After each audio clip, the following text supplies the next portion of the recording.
आज इंडिया में पैसे कमाना कहाँ इजी है, जॉब में या बिजनेस में? Jobs are very well paying if you have the right skill set.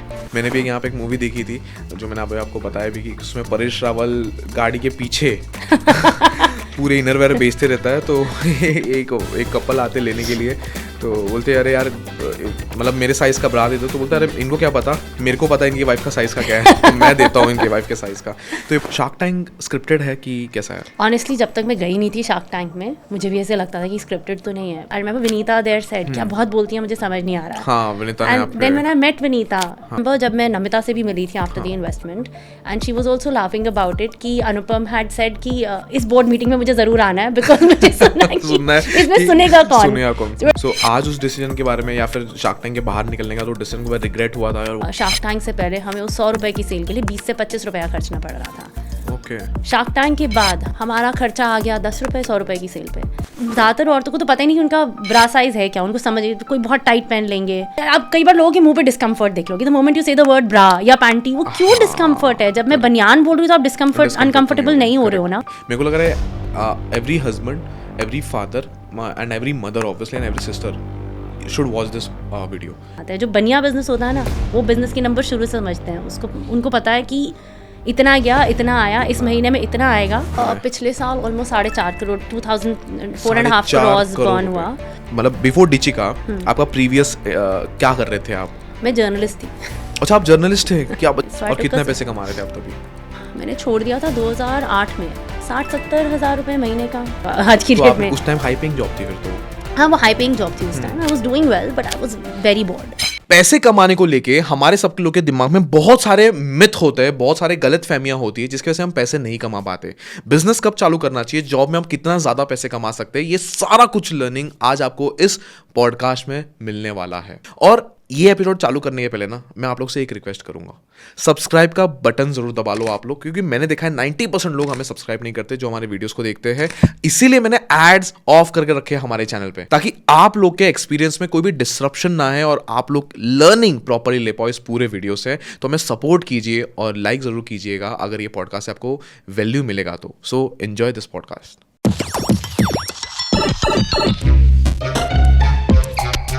सबसे पहले ना वाणी जी, मेरे को सबसे पहला एक चीज़ आप लोगों को पूछना है कि अभी पीछे सुनिधि चौहान जो एक सबसे बड़ी सिंगर है, उन्होंने बोला कि सारे रियलिटी शो स्क्रिप्टेड होते हैं।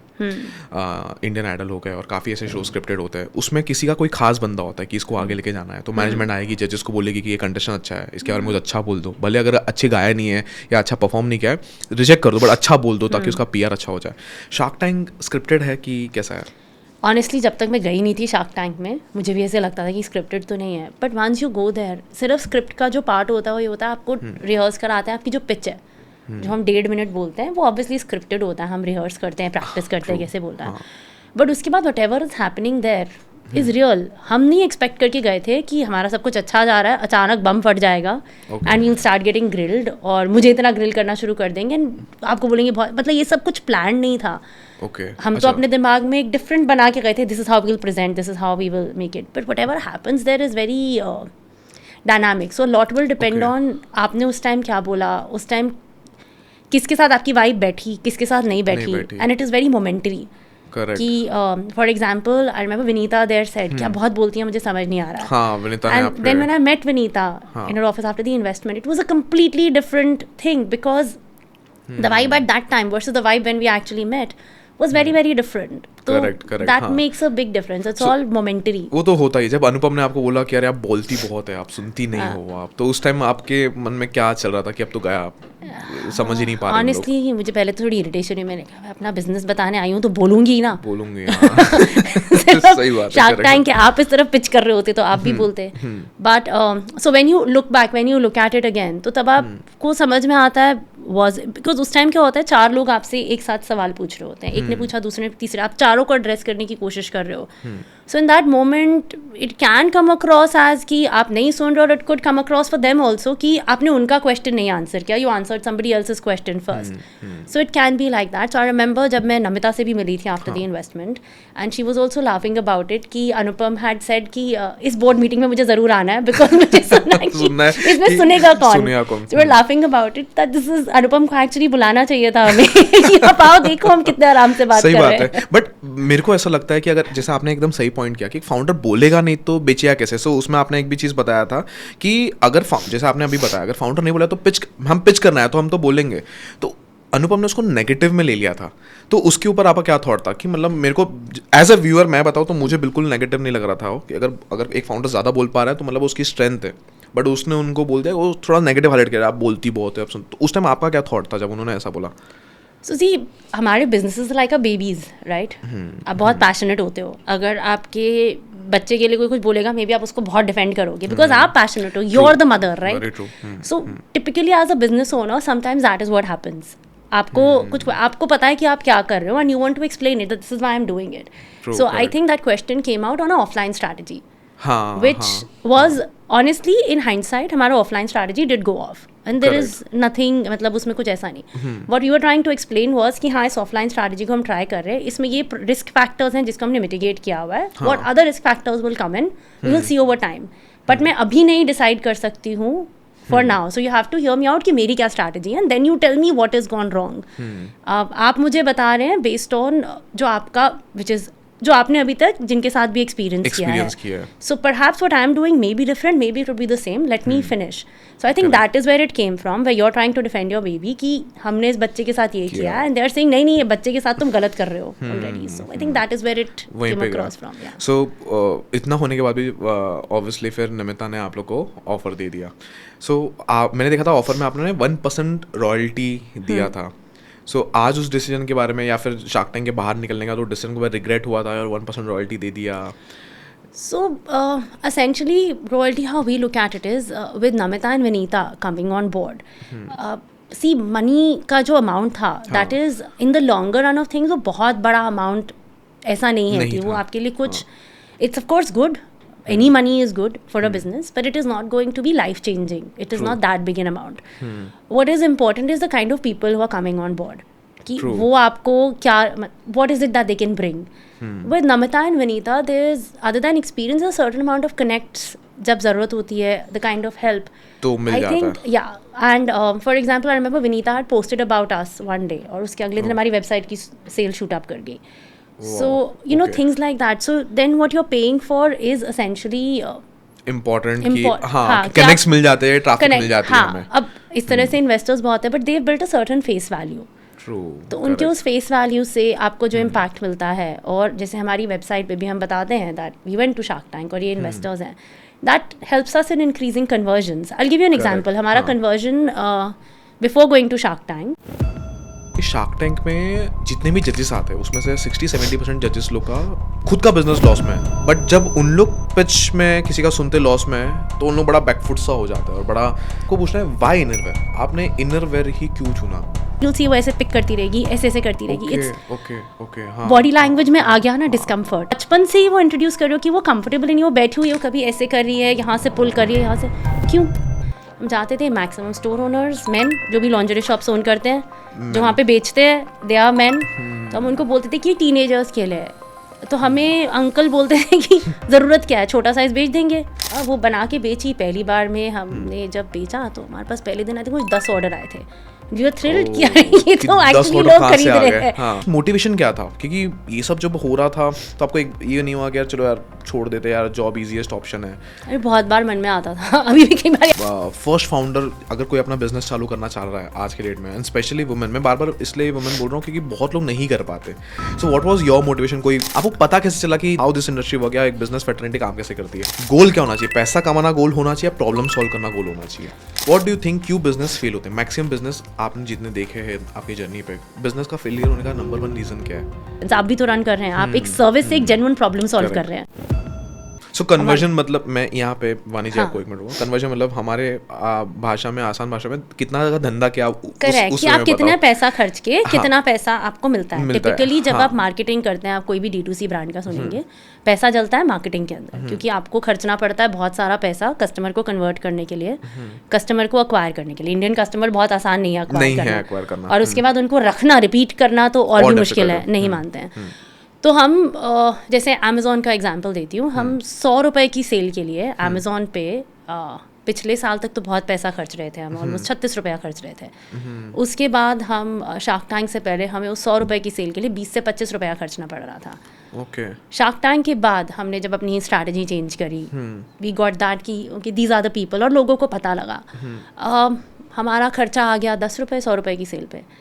वाओ। सो लोग टिपिकली स्केलिंग की बात करते हैं कि आपने सेल कितनी बढ़ाई, बट Okay. ये वाला प्लेटफॉर्म है और द काइंड ऑफ फेसेस, ये आपको कन्वर्जन में भी बहुत Conversion में हेल्प help कर करता सकते हैं। आप उसको कैसे यूज कर रहे हो। We decided to use it for conversion, we decided to use it to make money. Make money Instead definitely. of so only air pushing गया, जब आपका sales. एयर हुआ था शो, तो उसके नेक्स्ट डे कितने का धंधा कर लिया था आप लोग ने? एग्जैक्टली हमारा नेक्स्ट डे ऐसा नहीं कि हमारे को मैसिव धंधा हुआ, बिकॉज हम ब्राज और पैंटीज और पीरियड पैंटी बेचते हैं। ये Correct. ऐसा खाने का सामान नहीं कि मेरा मन किया मैंने नमकीन बाय कर लिया shoot up ट्राई कर करने गया, के लिए, true, राइट। मैं खरीदूंगी इनरवेयर क्योंकि मुझे ज़रूरत है। ज़रूरत है, अगर मुझे ज़रूरत अभी नहीं है, पर मुझे ध्यान है कि मैंने ये ब्रांड देखा था, तो जब मुझे ज़रूरत होगी तब मैं खरीदूंगी। True. इसीलिए हमें समझ में आया कि हमारे लिए इंस्टेंट सेल नहीं, हमें कन्वर्जन बहुत अच्छा मिल सकता है, ओके। क्योंकि हमने रिकॉल वैल्यू बिल्ड करनी है। तो हमने अपना सारा एडवर्टाइजिंग, अपना टारगेटिंग, हमने सब कुछ वैसे किया कि हम रिकॉल वैल्यू अच्छी बिल्ड रिकॉल करें, वैल्यू अचीव करो। कि आज जब आप रिकॉल मतलब बार बार कोई या आपको फिर जब कर कोई पाए। याद करे, कोई देखे तो उसको याद है, अरे इसको मैंने लीची वाला शार्क brand टैंक में वाला। देखा अच्छा, था। शार्क टैंक में देखा था। अच्छा, शार्क टैंक को आप पूरा बेनिफिट उसका लेवरेज उठाने का benefit ट्राई कर जितना रहे थे हम आप। लेवरेज उठा पाए,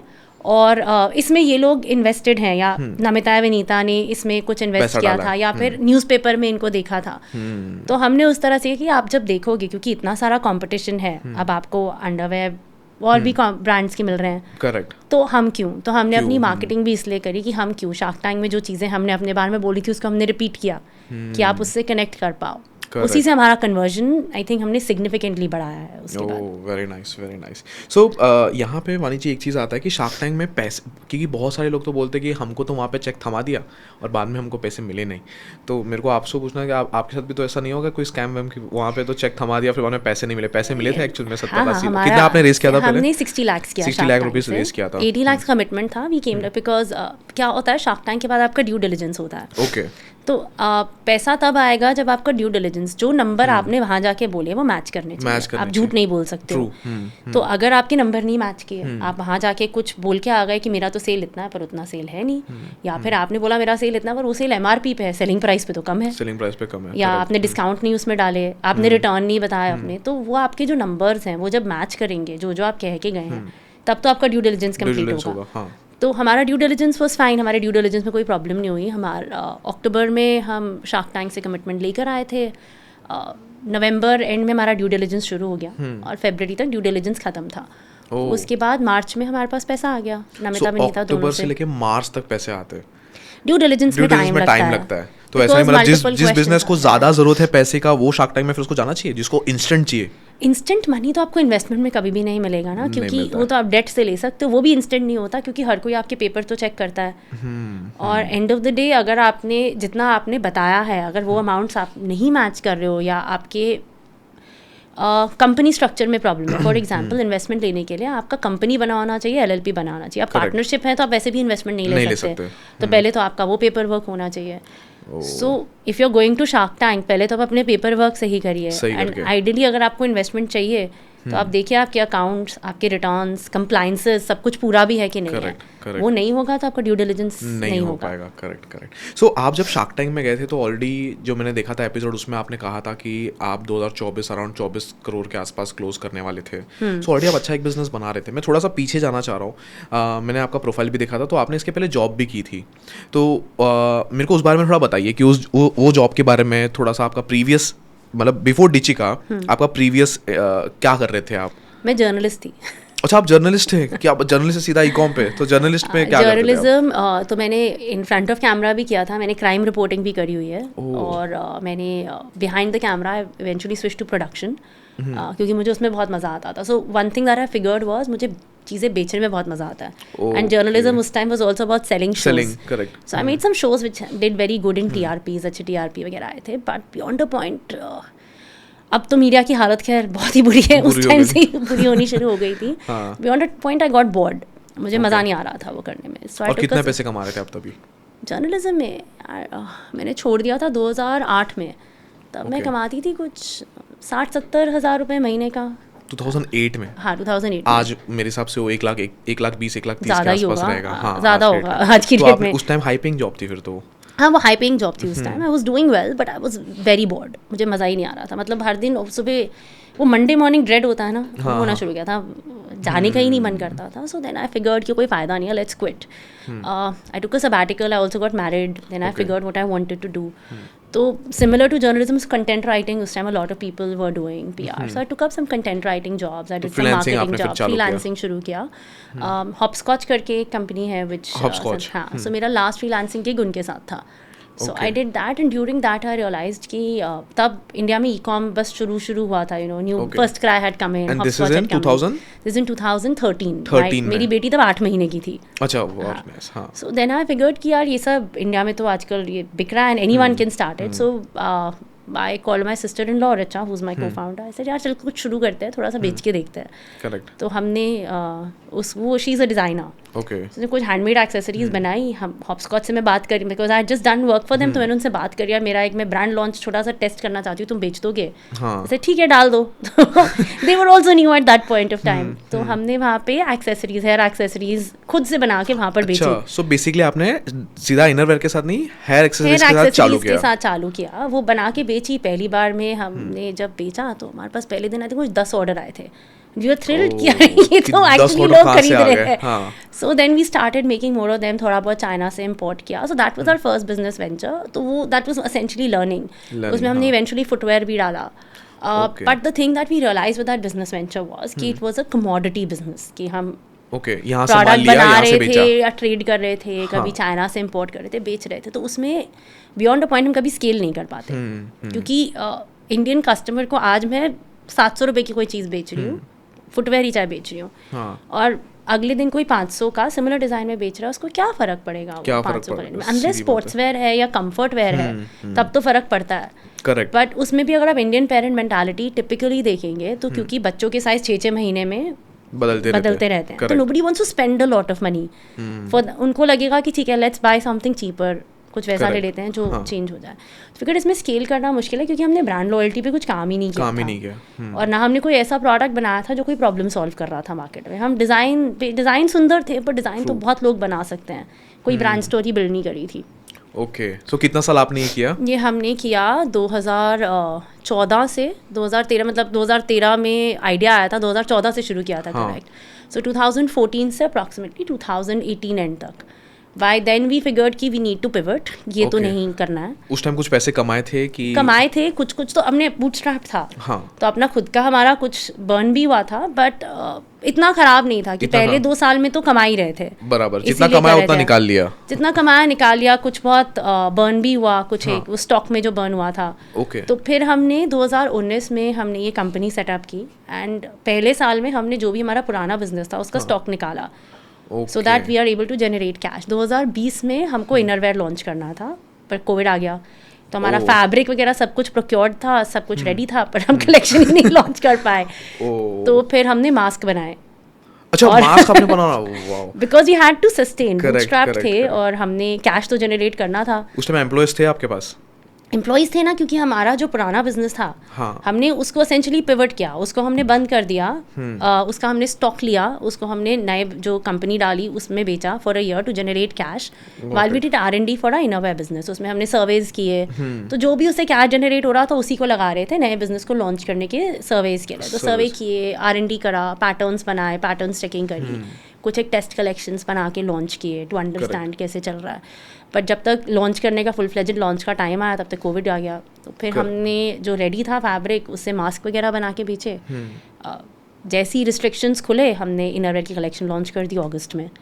अगस्त तक हम मास्क बेच रहे थे. और वाओ. सो वानी जी, यहाँ पे मतलब मैं एक चीज़ अप्रिशिएट करूँगा कि कंपैरेटिवली फीमेल लोग, मतलब जितनी भी लड़कियां लोग हैं, उतना डेडिकेशन से नहीं कर पाते, मे बी फैमिली कभी सपोर्ट नहीं करता है, फाइनेंशियल्स कभी सही नहीं होता, या फिर उतना हसल करने का उनको पता ही नहीं रहता है कि हम करें कैसे। बीइंग अ फीमेल फाउंडर, आपके चैलेंजेस क्या थे जब आपने शुरुआत में, जैसे आपने फ्रीलांसिंग की जर्नी से जब स्विच किया आप यहाँ पे, या while freelancing, while doing your freelancing work, क्या चैलेंजेस आ रहे थे being a female entrepreneur? Difficulty होती है, पैसे नहीं देते, ट्रस्ट नहीं बैठता है। अंडर एस्टिमेट बहुत करते हैं लोग constant, Oh. So you get use to being underestimated for the longest time. So people will, I remember हमने जब फर्स्ट टाइम इन्वेस्टमेंट रेज करने की कोशिश करी थी, तो रिचा और मैं किसी से मिले थे, उन्होंने बोला अरे it's like a small Instagram brand या, and people can be rude to your face. So तो जब उन्होंने ऐसा बोल दिया कि अरे तो ये तो पहले तो छोटी सी हमें बहुत Instagram- बुरा लगा, हमने कहा चलो ठीक है कोई बात नहीं, let it go. I think एक चीज़ जो हमने रियलाइज करी over a time, and may be being a female that also helped us, you develop a very thick skin. आपको सर्वाइव करने के लिए Survive. एसेंशियली थिक स्किन बनानी पड़ती है, Correct. And for multiple things. So most girls when you are also going out, कई बार ewe tease, and हम तो दिल्ली में बड़े हुए हैं, सीधी बात है। तो यू नो ईव टीजिंग होती है, लोग ईव टीजिंग की वर्ड इतना खराब है, but you know your, so you over time develop a thick skin. आप मैक्सिमम चीज़ों को अपने आप को इम्पैक्ट कि अब करना बंद habit कर हो देते गई हो है। कि सुनते ही नहीं हो, यहाँ से जाता है और उतर जाता है। So we develop that over time. Correct. Underestimation definitely, जब हमने इनरवेयर शुरू किया तब challenges were major, because innerwear market is unorganised, innerwear market is led by men, led by men, हाँ। और प्रोडक्ट बना रहे हो आप फॉर वुमेन। तो जब रिचा जाके आई रिमेंबर बात करती थी कि मुझे इलास्टिक यहाँ नहीं ऐसा चाहिए, ये अनकंफर्टेबल है, करेक्ट। तो उसको बोलते थे पर मैडम हमेशा से ऐसे बनता है, सब लोग ऐसे ही बनाते हैं, आप क्यों चेंज कर रहे हो? हाँ। एंड शी वुड से कि मैं पहनती हूँ, मुझे पता है अनकंफर्टेबल है, I am making it for women, ये अनकंफर्टेबल होगा। तो पहला तो वही चैलेंज नहीं समझ आता था, बिकॉज एक पैटर्न सेट हुआ है, उनको बेचना और है, मार्केट में जल्दी कोई चेंज नहीं होना चाह रहा। कोई चेंज नहीं होना चाहता है मार्केट में। एंड जब हम शॉप्स के पास जाते थे टू फिगर आउट, जब हम समझ रहे थे कि ऑफलाइन स्ट्रैटेजी क्या होनी चाहिए, हम जाते थे, मैक्सिमम स्टोर ओनर्स मेन, जो भी लॉन्जरी शॉप्स ओन करते हैं, जो वहाँ पे बेचते हैं, दे आर मेन। तो हम उनको बोलते थे कि टीनेजर्स के लिए है, तो हमें अंकल बोलते थे कि ज़रूरत क्या है, छोटा साइज बेच देंगे। तो हमने कहा नहीं, पर उनकी बॉडी डिफरेंट होती है, देखो ये पैटर्न डिफरेंट है। बोले क्या फ़र्क पड़ता है, आ तो वो लेडी रही है ना लेने, उसको मैं छोटा साइज दूंगा, अपनी बेटी के लिए ले जाएगी। तो यू नो दोज माइंडसेट्स, वो सब बीट करना वो बहुत मुश्किल होता है। मुश्किल था। मैंने भी यहाँ पे एक मूवी देखी थी, जो मैंने अभी आपको बताया भी, कि उसमें परेश रावल गाड़ी के पीछे पूरे इनरवेयर बेचते रहता है। तो एक कपल आते लेने के लिए, तो बोलते अरे यार मतलब मेरे साइज़ का ब्रा दे दो। तो बोलते अरे इनको क्या पता, मेरे को पता इनकी वाइफ का साइज़ का क्या है, तो मैं देता हूँ इनकी वाइफ के साइज़ का। तो ये बहुत सही आपने चीज़ बताई कि इनरवेयर में मैक्सिमम लोग बेचने वाले मेल्स होते हैं, हाँ। और खरीदने वाले फीमेल्स होते हैं, हाँ। और मेल डोमिनेटिंग मार्केट है ये। और प्लस आप वुमन एंटरप्रेन्योर हो, तो मेरे को बिगेस्ट मोटिवेशन क्या था? क्योंकि ये सब जब हो रहा था तो आपको एक ये नहीं हुआ कि यार चलो यार छोड़ देते यार, जॉब इजीएस्ट ऑप्शन है? अरे बहुत बार मन में आता था, अभी भी कई बार आता है क्या कर लिया है। बट आई थिंक इसका हाई भी अलग होता है, it's you know it's that, वो पुराना सही है ना, greater is greater reward. Correct correct. तो while a lot of times आपको लगता है यार क्यों ही कर लिया ये अपनी लाइफ के साथ, ना ही करते तो बेटर था। Correct, बट जो हाँ। हाई होता है वो बहुत अलग होता है, when you are able to make that great sale, या आपको एग्जैक्टली, हाँ। सो व्हेन पीपल हैव, अगर आप किसी को पहने हुए देखो या किसी को, आई रिमेंबर मेरी बेटी की एक फ्रेंड है, and I had gone to her place, और उसके वहाँ पे तभी एक ऑर्डर, मतलब ऑर्डर आया था, वो खोल रही थी, और उसने और उसको पता नहीं था कि डी चिकन हमारा ब्रांड है, और वो खोल के हमारे सामने उसने अमेजोन से ऑर्डर किया था, उसकी मॉम ने, और वो खोल रही थी। And it was such a nice feeling to see your product and somebody appreciating it. तो वो जो हाइज होते हैं वो बहुत अलग होते हैं, वो आपको और किसी चीज़ में नहीं मिल पाते। सो एक किक मिलता रहता है। स्टार्टिंग से कोई बैकबोन रहा है? क्योंकि देखो जैसे आपने फर्स्ट टाइम इन्वेस्टमेंट रेज किया, तो इन्वेस्टमेंट रेज करने के पहले ऑब्वियसली फर्स्ट फाउंडर अगर कोई अपना बिजनेस चालू करना चाह रहा है आज के डेट में, एंड स्पेशली वुमेन, मैं बार बार इसलिए वुमेन बोल रहा हूँ क्योंकि बहुत लोग नहीं कर पाते।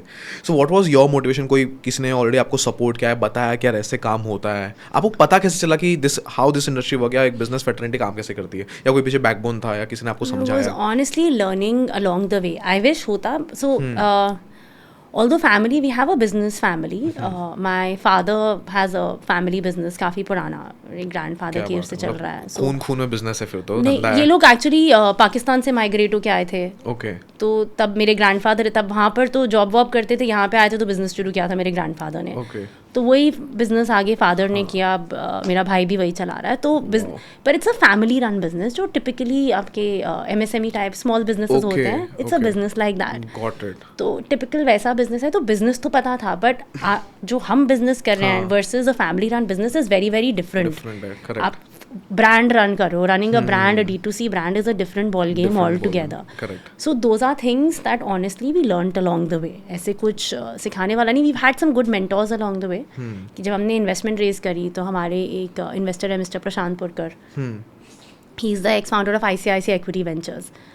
तो he has been a good mentor, मतलब उनसे सीखने को मिलता है। एंड ऑफ कोर्स जब आप ऐसा कुछ लॉन्च करते हो, नेटवर्किंग मल्टीपल नेटवर्किंग अपॉर्चुनिटी जाते हो, तो वहाँ पे बहुत लोग मिलते हैं, कनेक्ट्स मिलते हैं, who end up being good mentors. तो आप धीरे धीरे on your journey is something that you learn, मिल ही जाता है। सो जैसे MSME जो बिजनेस चलाते हैं उन लोग बहुत ज़्यादा पैसे के बारे में सोचते हैं, पाई बचाते हैं। Absolutely. मैंने देखा है। और कंपेरेटिवली जो ब्रांड चलाते हैं वो पाई नहीं सोचते, उनको तो मतलब अगर ब्रांड और पैसे के बारे में आए तो 60-40 हो जाएगा। 60% उन लोग एक बार के लिए ब्रांड सोचेंगे, 40% पैसे का सोचेंगे। सो टेबल पे कभी क्लैशेस हुए आप लोग के, मतलब डाइनिंग टेबल पे कन्वर्सेशन नहीं, पर पता है वो जो बीच का रास्ता अपनाना है ना, वो हमने हार्ड वे सीखा है। वो क्योंकि हम जब बूटस्ट्रैप रन कर रहे थे, हम फ्रूगल थे, आप बहुत फ्रूगैलिटी से चलते हो। करेक्ट। पर जब आपको D2C स्पेस में आना, जब आपको ब्रांड बिल्डिंग करनी होती है, तो कई बारी आप नहीं फ्रूगैलिटी से चल पाते, बिकॉज ब्रांड बिल्डिंग आप compete कर रहे हो with big players in the market. चाहे उनके लिए हमारा सेगमेंट, जिस सेगमेंट में हम डील करते हैं, वो छोटा है, बट स्टिल जैसे जॉकी हैं या जो भी बड़े ब्रांड्स हैं, उनकी ब्रांड वैल्यू बहुत है। आप compete करने तो उनसे उतर रहे हो, पर आपके पास पैसा उनका 1/10 से भी कम है। एग्जैक्टली। तो फिर आपको ब्रांड बिल्डिंग तो करनी है, तो खर्चा तो लगता है उसके अंदर। अब उसमें चीज़ ये है कि अगर आपने सब कुछ सही किया, all the metrics are met, then it is fine. पर आपने अगर 3 मिस्टेक भी कर दी, तो आपके लिए वो मिस्टेक बहुत भारी, क्योंकि आपके पास पैसा उतना ही है। करेक्ट। तो इन अ D2C स्पेस आई थिंक वो जो मिडिल ग्राउंड अपनाना इज वेरी इंपॉर्टेंट, कि आपको frugality you have to maintain. That is something we have learned the hard way. कभी घर पे ऐसा बातचीत हो रहा है, आप तो मतलब करोड़ों के नीचे बात नहीं करते हो, लाखों रुपए। अरे बहुत बार मेरे पापा बोलते थे क्या बकवास करते हो तुम, बट नाउ आई टेल पापा, नहीं पापा कुछ सही बोला था। चलो आओ बताओ पैसे और कैसे बचाए। एग्जैक्टली, क्योंकि जैसे MSMEs होते हैं, लोग हर 1 रुपये बचाने का ट्राई करते हैं, तभी वो प्रॉफिटेबल है। पर वो सही है, आपको 1-1 रुपया बचाना पड़ता है। हम अभी फॉर एग्जांपल हमने जब हमने ऑफलाइन स्ट्रैटेजी शुरू करी थी, हमारा उसमें नुकसान हुआ है काफ़ी। So we ended up burning a lot of money, because that GTM, वो जो GTM is go to market strategy, वो स्ट्रैटेजी हमने इतनी हमारे लिए अच्छी वर्क नहीं करी, क्योंकि हमने जनरल जैसे पुराना मॉडल है उससे ट्राई करी थी, डिस्ट्रीब्यूटर स्ट्रैटेजी। वो स्ट्रैटेजी बनाने में ब्रांड्स को, मतलब उनके अभी 2nd जनरेशंस काम कर रहे हैं ऑफलाइन में, तो उसको बनाने में बहुत टाइम लगा है। वो आसानी से नहीं बनती है इंडिया में, और बहुत अनऑर्गेनाइज मार्केट है इंडिया का। करेक्ट। तो हमारे पास उतना कैपिटल नहीं था कि हम उसको सक्सेसफुली सस्टेन कर पाएँ, तो उसकी वजह से हमने उसमें काफ़ी मनी लूज़ किया पिछले साल। तो after losing that money, now we had to make sure कि हमें बिजनेस को स्टैंड तो करना है वापस। अगर उतना मनी लूज हो गया है, तो how does the business stand up? तो उसके बाद then we went for a super bootstrapped way of frugality, कि कहाँ पे कितना पैसा बच सकता है, वेदर इट इज़ आपका प्रोडक्ट में कितना पैसा बच रहा है, आपका एड में कितना ROI आ रहा है, आप उस लेवल पे जाके काम करते हो। So we were able to, from a burn business, we were able to bring it to a profitable business in a matter of 6 months। पर उसके लिए जो फैमिली बिजनेस वाली फ्रूगैलिटी है, माइंडसेट लानी पड़ी, मतलब बनिया वाला माइंडसेट लाना ही पड़ा। करेक्ट। ओके, कितना बर्न किया आपने? आप बोल रहे हो पैसा खर्च किया हमारा ऑफलाइन में? पिछले साल ऑलमोस्ट 4.5 करोड़, 4.5 करोड़ बर्न हुआ, जो मार्केटिंग में लगा, ब्रांडिंग में लगा, और हमने जो ऑफलाइन का टीम बिल्डिंग करा था उसके अंदर लगा। हमें प्रॉब्लम इसलिए हुई क्योंकि हमने कुछ सामान हमें रिटर्न लेना पड़ा, बिकॉज ये एसेंशली अगर आपको पेमेंट नहीं आ रहा, हम कैश रिसीवेबल साइकिल बहुत लंबा नहीं रख सकते हैं, और ऑफलाइन में टिपिकली लंबा चलता है। ऑफलाइन में सीजनैलिटी बहुत इंपॉर्टेंट रोल प्ले करती है। अगर आप छोटे ब्रांड है और विंटर्स आ गई, तो आपको पैसा नहीं मिलेगा। जो थर्मल बेच रहे हैं, जो बड़ा ब्रांड है, उसे पैसा मिलेगा। मॉनसून आ गए, सेल कम हो गई, लोग मार्केट नहीं आए, तो आपका पैसा लोग रोक के बैठ जाएंगे। तो ये सब छोटी छोटी चीज़ें हमें जाने के बाद समझ में आई। So then to do all of that, then we figured कि यार पैसा तो काफ़ी बर्न हुआ है, now we need to see what to do. So जब अकाउंट वाला बंदा आके बोलता है मैडम 4.5 करोड़ रुपए हर बारी होता जा रहा है ना, बर्न हो रहा है धीरे धीरे, और आप हर बारी कंट्रोल करने की कोशिश कर रहे हैं, उस टाइम माइंड में आपके क्या चलते रहता है? So what do you think? So you are always thinking कि यार ये सेल कहाँ से बढ़ेगी, यहाँ वाला पैसा कैसे कंट्रोल होगा, बिकॉज आप जब ग्रोथ, सो क्या होता है या आप ग्रोथ प्रेशर में जब होते हो, आप कॉन्स्टेंटली जब ग्रो कर रहे होते हो, तब टू गेट टू प्रॉफिटेबिलिटी वो बहुत टाइट रोप होती है टू वॉक करना, टू वॉक.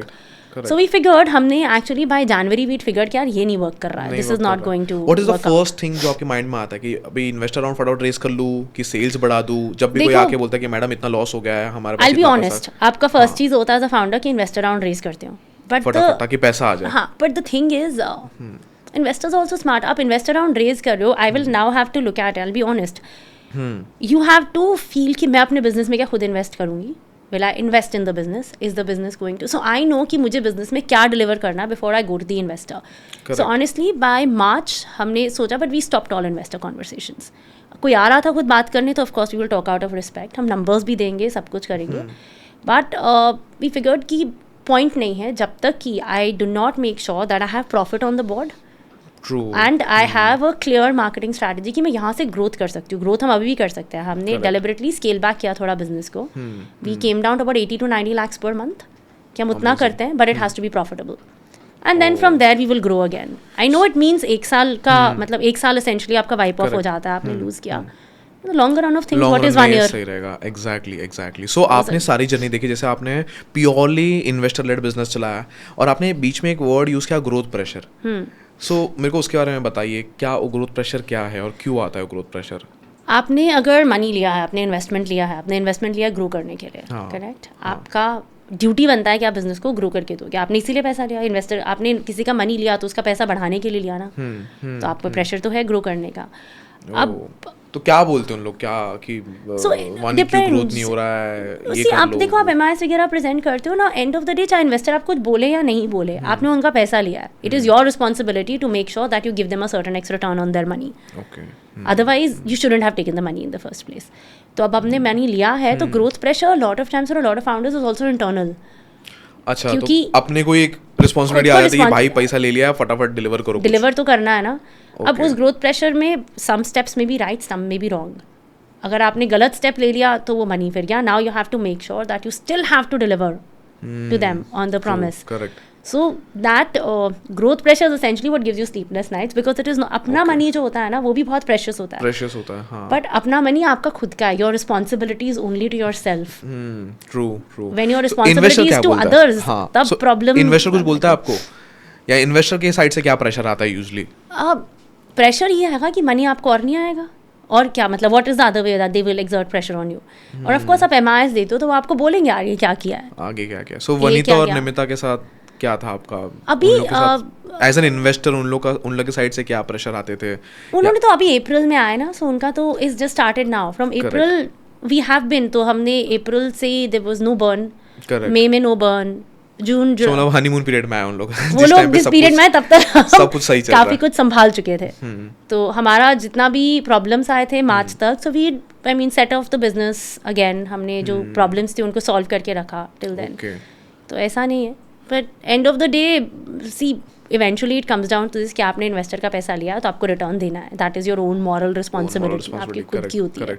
सो वनीता निमिता के साथ ऑफ कैमरा एक्सपीरियंस कुछ वानी जी आपका कोई रहेगा जहाँ पे आपको लग रहा है कि यार ये चीज़ उन्होंने बताई थी उससे मेरे को काफ़ी फ़ायदा मिला? विनीता के साथ I had spent a lot of time. तो उनका she had a lot of feedback on offline, because she is done offline very well. She is really manage to crack it. और उनका भी जो एसक्यू है छोटा है, कम स्पेस लेता है, कम रियल एस्टेट में जाता है. So she suggested an offline strategy which is something we could think of in the long run. जो मुझे समझ में आता है कि हाँ अभी नहीं, बट जब हम नेक्स्ट रेज करेंगे अ बिगर राउंड, उस टाइम पे that is the strategy that we can work on. उससे पहले वी आर वर्किंग मोर कि हम अपने D2C उस पर स्पेंड करें, कि हमारी जो खुद की वेबसाइट है उस पर, और जो हमारे मल्टीपल ऑनलाइन चैनल्स हैं वहाँ से स्केल करने पे. बट उनके इंसाइट्स उसमें काफ़ी हेल्पफुल थे. Plus Vinita is also very very helpful with connects, जहाँ पे अगर हमने उनको रिक्वेस्ट किया कि मुझे यहाँ पे कनेक्ट कर दीजिए, और team will be very responsible with that, very helpful with connects. Namita again, Namita के जो उनके खुद के कनेक्ट्स हैं, जहाँ पे भी आप उनकी टीम को बोलो कि मुझे यहाँ पर हेल्प चाहिए या मुझे इतना इंसाइट दे दीजिए, again their teams are very good. आप मतलब नमिता विनीता से तो हम एक बार ही मिले हैं. ऋचा भी एक बार मिली है, मैं भी एक बार मिली हूँ. Both met individually. बट जो उनकी टीम्स हैं उनके साथ रेगुलर कनेक्ट होता है. रेगुलर कनेक्ट होते हैं. जैसे मैंने बीच में देखा था शार्क्स आपस में एक दूसरे के साथ झगड़ा करते हैं, अरे इतने में इसको पैसा दे दोगे तो आपको तो मिलेगा भी नहीं, आपके साथ बैठेगा भी नहीं. तो क्या उन लोग पर्सनली कभी आपसे इन्वॉल्व होते हैं कि उनके टीम से फिर रह जाते हैं? नहीं, पर्सनल आप जैसे अभी सो टिपिकली आप 1 in 4-5 months, अभी तो इन्वेस्टमेंट अप्रैल मतलब मार्च एंड अप्रैल में तो इन्वेस्टमेंट आई है. Correct. So we met both of them once each. Okay. So then again, I think अभी अक्टूबर नवंबर once the season ends, you'll have another meeting with them. तो आप उतना उनसे मिल लेते हो and then they give you the insights. Obviously, operationally they will not be involved. They have their own businesses to run. But होता है कि आपको अपनी आस्क क्लियर रखनी होती है कि आप क्या पूछोगे उनसे. They will not come and tell you कि आप ये करो ये करो ये करो. आपको सोचना है कि आप उनसे क्या मांग सकते हो, आप उनसे क्या पूछ सकते हो, कहाँ से आप उनकी हेल्प ले सकते हो. Whatever they can in that space, their teams are very helpful. वो हेल्पफुल कर लेते हैं. सो यहाँ पे एक और बीच में आया था कि शार्क टैंक में जितने भी जजेस आते हैं उसमें से 60-70% जजेस लोग का खुद का बिजनेस लॉस में मैं. बट जब उन लोग पिच में किसी का सुनते लॉस में तो उन लोग बड़ा बैकफुट सा हो जाता है और बड़ा वाइल्ड सा फेस बनाते हैं, अरे इतना लॉस. वो तो लोग करते हैं. तो उसके ऊपर आपका क्या थॉट आया था कि सो सी ऑब्वियसली वो लोग करते हैं. लॉस का क्या होता है हमें ये समझ मतलब जो हमने भी सीखा है कि लॉस किस लिए किया है, कि आपका लॉस किस वजह से हुआ. अगर तो आपका लॉस इसलिए है, जैसे कि हमारे बिजनेस में हमने कभी भी लॉस अपने ग्रॉस प्रॉफिट लेवल पे नहीं किया. हाँ. अगर आपका ग्रॉस प्रॉफिट ही मार्जिन आपका कम है, मतलब आप कुछ भी कर लो आपका बिजनेस पैसा नहीं कमा सकता ना. क्योंकि आपके प्रोडक्ट में उतना दम नहीं है या आपका प्रोडक्ट की कॉस्टिंग अभी तक ऐसी नहीं आई कि आप ग्रॉस प्रॉफिट लेवल पे करा पाओ. सेकंड होता है आपका और कहाँ पे. अब अगर आप लॉस कर रहे हैं ऑपरेशनल कॉस्ट पे, जो हमारा हुआ ऑफलाइन की वजह से, वो लॉस है जो आपका टैप टर्न ऑफ हो सकता है. ऑपरेशनल कॉस्ट मतलब आपने कहीं ना कहीं ऑपरेशनल इनएफिशिएंसीज बिल्ड कर ली, या फिर आपने कोई ऐसी स्ट्रैटेजी कर ली बिल्ड जहाँ पे आपका उसको एग्जीक्यूट करने में खर्चा ज़्यादा लग रहा है. खर्चा ज़्यादा हो गया. हाँ. तो वो अगेन जो लॉस है वो आपका टैप टर्न ऑफ करने वाला लॉस है कि ठीक है ये लॉस आप टैप टर्न ऑफ कर सकते हो कि आप में कैपेबिलिटी है वो करने की. और एक आपका लॉस होगा जो आपका मार्केटिंग लेवल पे होता है. ओके. तो वो अगर लॉस आपका इसलिए हो रहा है कि आप मार्केटिंग में पैसा खर्च रहे हो पर आप मैसिवली स्केल करते जा रहे हो बिजनेस को, कि आपने 100x ग्रोथ कर ली. इसका मतलब है कि आप कस्टमर एक्विजिशन पे कर रहे हो और उस टाइम में आपका रिपीट रेट क्या है.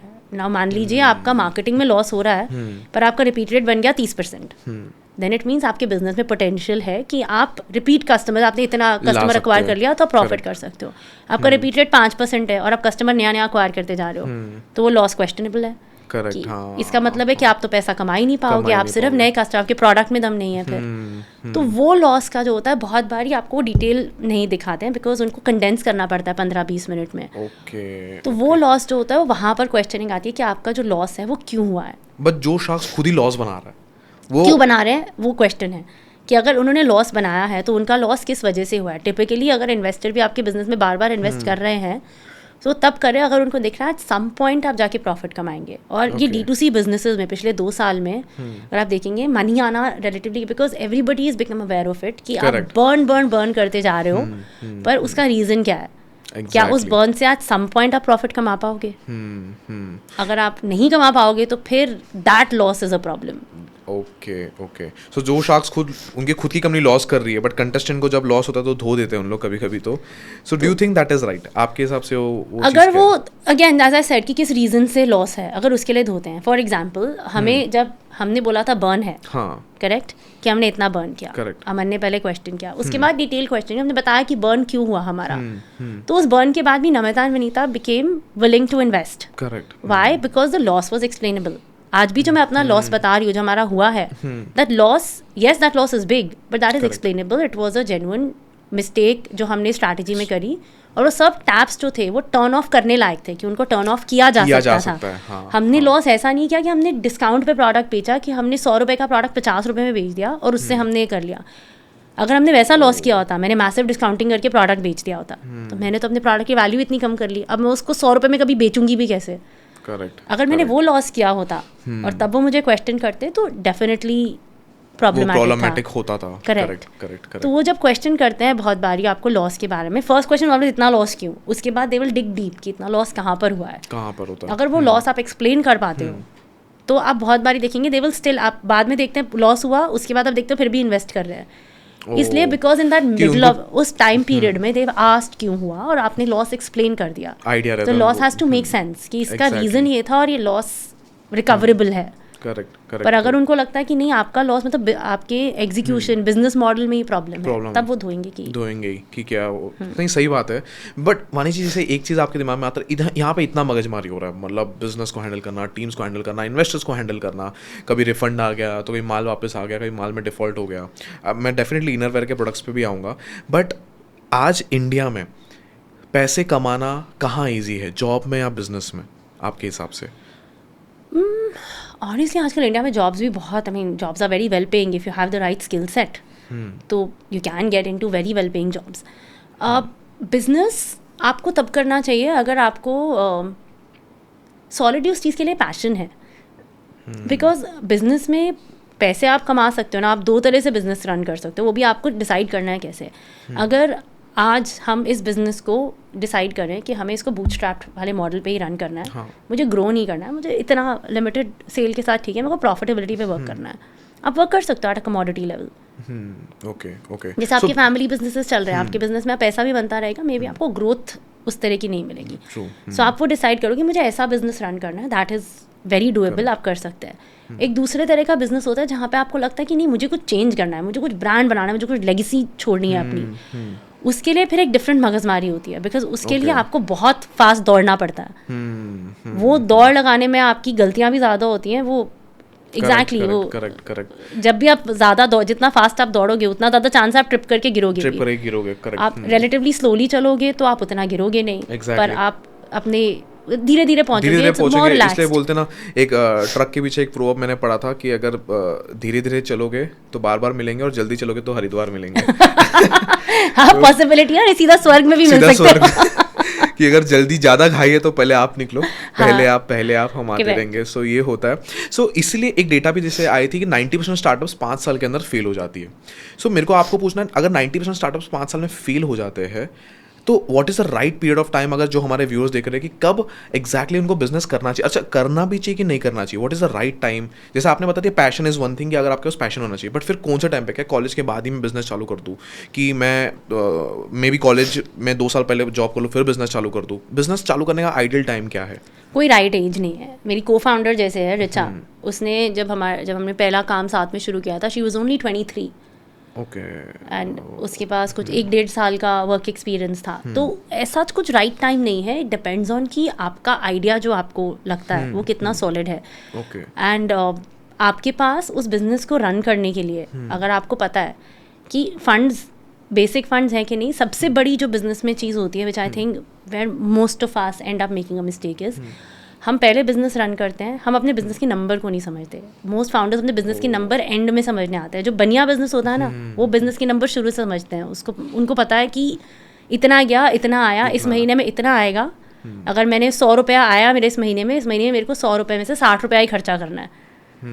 और तो या तो आप बिजनेस जब वैसे रन करते हो तो आप किसी भी एज पे बिजनेस रन कर सकते हो विद अ बढ़िया माइंडसेट टू स्टार्ट। और आपको विजन क्या है आपके बिजनेस की ग्रो करने की, आपके पास वो हो तो कोई राइट टाइम या कोई रॉन्ग टाइम नहीं है। It can B, you can start at 40 also, you can start at 50 also, you can start at 20 also. It depends on कि आपके पास विजन है कि नहीं, आपके पास जो फंड्स अवेलेबल हैं, आपका उससे क्या प्लान है कि आप उन फंड्स को कैसे यूज करके कर सकते हो। Got it. सो पहले पैशन इज इंपॉर्टेंट और नंबर्स की नॉलेज होना बहुत जरूरी है। और आपका आइडिया में मतलब आप प्रॉब्लम क्या सॉल्व कर रहे हो, क्या आपका ये बिजनेस जो है, एक तो होता है टिपिकल ट्रेडिंग फैमिली बिजनेस, तो उसमें आपका बढ़िया माइंड से काम आएगा। पर अगर आप कुछ ऐसा बिजनेस कर रहे हो कि आप जो भी बिजनेस ला रहे हो मार्केट में, उससे आप प्रॉब्लम क्या सॉल्व कर रहे हो, क्या आप जेन्युइनली कुछ प्रॉब्लम सॉल्व कर सकते हो इससे, आपके उस प्रोडक्ट से, उस सर्विस से आप क्या चेंज कर सकते हो, देन इट मेक्स सेंस। आप भी तो रन कर रहे हैं, आप एक सर्विस से एक जेन्युइन प्रॉब्लम सॉल्व कर रहे हैं। करेक्ट। सो प्रॉब्लम सॉल्विंग आपने बताया, बहुत सारे लोग को यहाँ पे प्रॉब्लम समझ नहीं आती। लोग बिजनेस चालू करते हैं पैसे कमाने के लिए। सो मेरे को लगता है वो सही है, पैसे कमाने के लिए एंड गोल तो पैसा ही होता है हर बिजनेस का, प्रॉफिट जनरेट करना। बट व्हेन यू स्टार्ट, आपको क्या लगता है कि गोल क्या होना चाहिए? पैसा कमाना गोल होना चाहिए, प्रॉब्लम सॉल्व करना गोल होना चाहिए? अगेन हार्ड वे सीखा, अगर आप पैसा कमाना गोल रखोगे ना तो आप पैसे के पीछे भागते ही रहोगे। आता नहीं है। आप प्रॉब्लम सॉल्विंग गोल रखोगे, see it's very easy to say it, और यूजुअली लोग बोलते हैं इसने पैसा कमा लिया, वो बोलता है कि प्रॉब्लम सॉल्विंग गोल रखो तो पैसा आता है। बट ऐसा नहीं है, आप प्रॉब्लम सॉल्विंग गोल रखोगे तो पैसा अपने आप आता है। ओनली थिंग जो आपको ध्यान रखना है फ्रुगैलिटी, कि आप पैसा बर्बाद नहीं करो जब आप बिजनेस शुरू में रन कर रहे हो। बट अगर आप कोई प्रॉब्लम नहीं सॉल्व कर रहे हो तो आप कैसे ही बिजनेस रन कर लोगे? मतलब लोग आपका प्रोडक्ट आके आपके पास आके, कोई किराने की दुकान भी अगर है, वो सही लोकेशन पे है, वो उस लोकेशन को केटर करती है, वो सामान बेचती है, तो वो चल रही है ना। तो वो चल मैं रही किराने की दुकान हाईवे पे जाके कहीं पर खोल लूँ जहाँ पे मेरे आसपास 4 घर भी नहीं है, तो फिर वो कहाँ से बिकेगा? तो वो प्रॉब्लम ही नहीं सॉल्व कर रहा ना वो। Exactly, तो वो correct, कैसे correct. सामान, वो अपना बिजनेस कैसे चलाएगा? बिजनेस कैसे चलाएगा? बिजनेस से सिर्फ पैसे कमाना है, मेरे को लग रहा है ये वेव भी कहीं ना कहीं शार्क टैंक से ही आया। सो मेरा ये एक क्वेश्चन है कि शार्क टैंक आने के बाद ना बहुत सारे लोग के माइंड में आ गया कि बिजनेस आइडिया तो फटाफट जाके इससे पैसे मांग लो।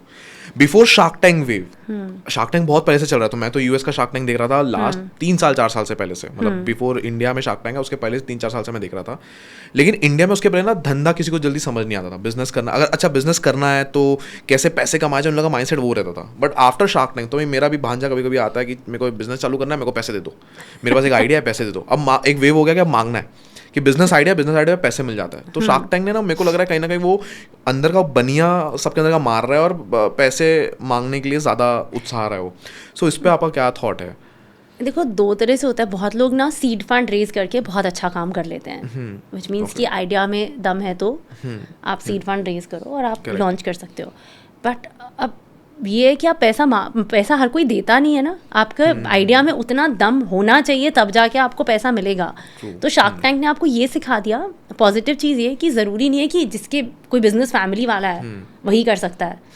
बिजनेस कोई भी शुरू कर सकता है अगर आपके आइडिया में दम है, आपके पास एग्जीक्यूशन है और आप में दम लग रहा है। करेक्ट। तो लोग आपको पैसा दे सकते हैं, which is a good thing, because पहले इंडिया में तो बिजनेस फैमिली ही लोग ही बिजनेस शुरू करेंगे। Correct correct right. तो उसने बिजनेस वर्ल्ड को और ओपन अप कर दिया। आपके पास आइडिया होना चाहिए, आप बिजनेस शुरू कर सकते हो। करेक्ट। पर प्रॉब्लम ये है कि वो जो बनिया माइंडसेट है, वो मुझे लगता है, may be it's a personal opinion, मुझे लगता है बनिया माइंडसेट कभी मरना नहीं चाहिए। मरना नहीं चाहिए। करेक्ट। वो अगर आपको धंधा बनाना है इन द लॉन्ग रन, और मैं बहुत सारे स्टार्टअप फाउंडर्स से मिलती हूँ, बहुत नेटवर्किंग इवेंट्स पे जाती हूँ, the most successful people that I have seen are people जिनके एंड ऑफ द डे कहीं ना कहीं बैक एंड पे वो फ्रूगैलिटी, वो बनिया माइंडसेट है, पैसा बचाने वाला स्किल, पैसा बचाने वाला स्किल। उसके बिना लॉन्ग रन में businesses viable, and of the day business चला क्यों रहे हो? प्रॉफिट के लिए ना, प्रॉफिट के लिए। True, that's the end goal of business. नहीं तो चल ही नहीं पाएगा। व्हाट डू यू थिंक, क्यों बिजनेस फेल होते हैं? मैक्सिमम बिजनेस आपने जितने देखे हैं आपकी जर्नी पे, बिजनेस का फेलियर होने का नंबर 1 रीजन क्या है? कैश क्रंच, पैसा नहीं आ रहा। उसके बियॉन्ड होता क्यों है कैश क्रंच? बट आप कुछ कर रहे हैं रेगुलरली, ठीक है, आपने उसको, आपको जहाँ पे आपका बिजनेस धंधा नहीं दे रहा आपको या प्रॉफिट नहीं दे रहा, उस चीज़ को आपने सही टाइम पर नहीं रोका। ओके। अगर आपने ब्रेक नहीं लगाया सही टाइम पे, तो वो जब तक आप ब्रेक लगाओगे तब तक हो सकता है बहुत देर हो गई हो। टिपिकली अगर आप बेसिक्स पे जाएं तो बिजनेस क्यों फेल होगा? बिजनेस पैसा अंदर नहीं ला रहा, खर्चा ज़्यादा हो रहा है, इसीलिए फेल होगा। हाँ, आपने सही बोला कि ब्रेक नहीं लगाया सही टाइम पे। यहाँ पे लोग को मोटिवेशन भी बड़ा हाई सा रहता है ना कि यार अभी चलो, अभी मैं लेके जाऊंगा, मैं उसको ऊपर लेके जाऊंगा। स्टॉक मार्केट की तरह लॉस हो रहा है बट वो बेच नहीं रहा है, बाहर एग्जिट नहीं कर रहा है। ऑप्टिमिज्म होता है ना, वो प्रॉब्लम वही है फाउंडर्स ईगो पे ले लेता है, इसको मैं सही करूंगा अब मैं वो। सो एसेंशली एक बिजनेस वाले को, एक फाउंडर को, या जो भी बिजनेस रन कर रहा है, उसके लिए ऑप्टिमिज्म एक बहुत ज़रूरी ट्रेड होती है, क्योंकि उसके बिना आप कैसे रन करोगे? बिजनेस ईजी नहीं है। ईजी नहीं है, करेक्ट। पर वो ऑप्टिमिज्म ही कई बार इतना बैकफायर कर जाता है क्योंकि आप हर दिन होप करते हो आज का दिन अलग होगा, आज। एग्जैक्टली। तो वो पॉजिटिव थिंकिंग, ऑप्टिमिज्म और नॉट रियलाइजिंग रियलिटी का जो ब्रेक, वो जो बैलेंस नहीं होता ना, that is what leads to failure. बहुत डिफिकल्ट होता है वो करना। बोलना इजी है, पर जब आप खुद का बिजनेस रन कर रहे होते हो तब आप जेन्युइनली इसी फील्ड में, फेस में होते हो ना, फेस में रहते हैं। करेक्ट। हाँ, आज नहीं हुआ कल हो जाएगा, आज नहीं हुआ कल हो जाएगा। बट हमें खुद को सीखना पड़ेगा कि हो सकता है कल ना हो, ये कुछ गलत है, ये रास्ता ही सही नहीं है। तो सही टाइम पे एग्जिट लेना, सही टाइम पे बाहर निकल जाना, सही टाइम पर ब्रेक लगाना, सही टाइम पर पिवट करना बहुत जरूरी है। कोई भी बिजनेसेस देख लीजिए, बहुत लोग पिवट भी करते हैं बिजनेसेस को। चाहे विनीता की स्टोरी देख लीजिए, विनीता ने इससे पहले 2 बिजनेसेस रन किए थे, वो कैसे, उनकी स्टोरी है पूरी, कैसे पिवट करी थी कि अगर कुछ नहीं रन कर रहा है तो देन शी चेंज। तो अडेप्टेबिलिटी होना बहुत ज़रूरी है ना, कि आपको चेंज करना पड़ेगा, आपको अडेप्ट करना पड़ेगा। ओके। लोग इसलिए अडेप्ट बहुत लोग नहीं भी कर पाते कि बिकॉज वो अपने प्रोडक्ट से कुछ ज़्यादा ही अटैच हो जाते हैं। दे लव देयर प्रोडक्ट इतना ज़्यादा कि उन लोग को डिफिकल्ट हो जाता है प्रोडक्ट को छोड़ के आगे बढ़ पाना। बहुत एजिलिटी भी, कई बार आप रिएक्ट नहीं करते हो सही टाइम पर, या आप और बहुत बारी आप बहुत सारे बिजनेसेस, आप बाकी लोग भी, अगर आपने कुछ बहुत कर लिया तो आसपास का भी बहुत प्रेशर होता है, अरे ये क्या कर दिया, अरे ये क्या कर दिया। Correct correct. तो उस सब चीज़ों आजू-बाजू वाले क्या बोलेंगे उसका ज़्यादा प्रेशर रहता है। हाँ, उसका बहुत प्रेशर रहता है कि आप कैसे एडमिट करें कि अरे ये तो गलत कर दिया। True, very true, very true. मेरे को आपको पूछना है, व्हाई इनरवेयर? आपने इनरवेयर ही क्यों चुना? एक तो मार्केट गैप था। हमने जब 2019 में जब हमने रिसर्च करना शुरू किया और हमने देखा कि अगर मैं जैसे, और खुद का भी एक्सपीरियंस था, अगर मैं डालूँ ब्राज फॉर गर्ल्स या youth young girls, beginner bras, sports bras में डालती थी, स्पोर्ट्स ब्रा फॉर गर्ल्स, तो टिपिकली आती थी फोटोज़ बहुत बड़ी लेडीज़ की जिन्होंने पहना हुआ था और उसी में आप एक एक्सेस या डबल एक्सेस साइज मिल जाता था, उसके भी और नहीं था 2019 तक। अब मार्केट तो इतना बड़ा है टीनेजर्स का, और उसके बाद अंडर 25। अनदर थिंग वाज कि जो भी प्रोडक्ट बन रहे थे वो बन रहे थे फॉर समबडी ओवर 25 और 26 27 जो फुली ग्रोन है। और अलग अलग तरह के, they would be lingerie, they would be underwire, they would be night where.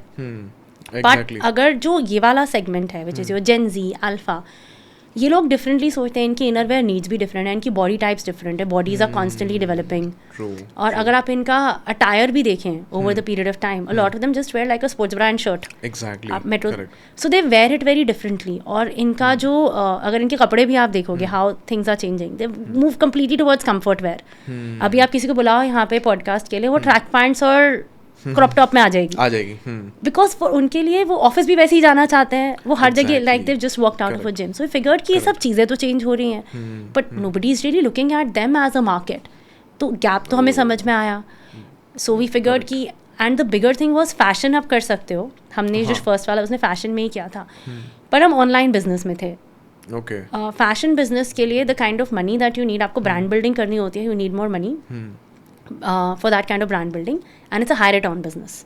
Okay. So your margins, everything has to be worked out. We were very sure we wanted a business which will have stickiness, loyalty, and low returns. Innerwear is a low return to no return business. There is it's not a business which requires fast fashion. It's a business जहाँ पे आपका core style, हमारा आज भी top seller style वो है जो हमने 2021 में launch किया था. अच्छा. That is still selling, which is contributing the maximum to our revenue, that one style. So innerwear is a very sticky business अगर आप इसको क्रैक कर लो तो।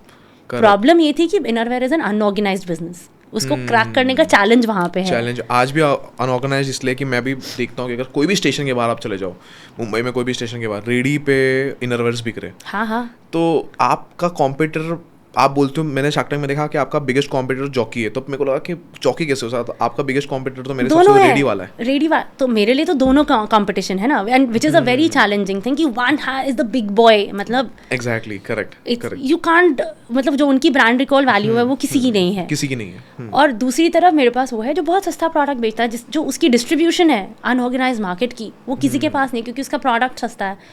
तो वी फिगर्ड कि हमारे लिए the first thing we have to find a sweet spot in pricing, कि मेरा स्वीट स्पॉट क्या है। It should be such that वो थोड़ी सी प्रीमियमनेस एक्सपेक्ट करे, क्वालिटी दे हम, पर हम कस्टमर को ये बोले कि आप जो आपका एवरेज कस्टमर है जो अनब्रांडेड भी खरीद रहा है, या जो उसके लिए ब्रांडेड बहुत महंगा है और अनब्रांडेड वो खरीद रहा है, पर अनब्रांडेड में वो क्वालिटी नहीं मिल रही, तो मैं आपको बीच का एक देती हूँ जो मिडिल वाला है। तो आप वो वाली pricing, we did a lot of research, we came with a sweet spot of pricing. We are not cheap, we are not expensive, we are a value for money brand. Okay. So मेरे को आपके हिसाब से जो ready, क्योंकि India में price sensitive market है, लोग 2 रुपये के लिए भी प्रोडक्ट स्विच कर जाएंगे, लॉयल्टी को भूल जाएंगे कि यहाँ पे 2 रुपये का प्रोडक्ट सस्ता मिल रहा है, यहाँ से जाके ले लो, क्योंकि इंडियन जो आपके बायर्स है वो फीमेल्स है, फीमेल तो बहुत पैसा बचाने का ट्राई करते हैं।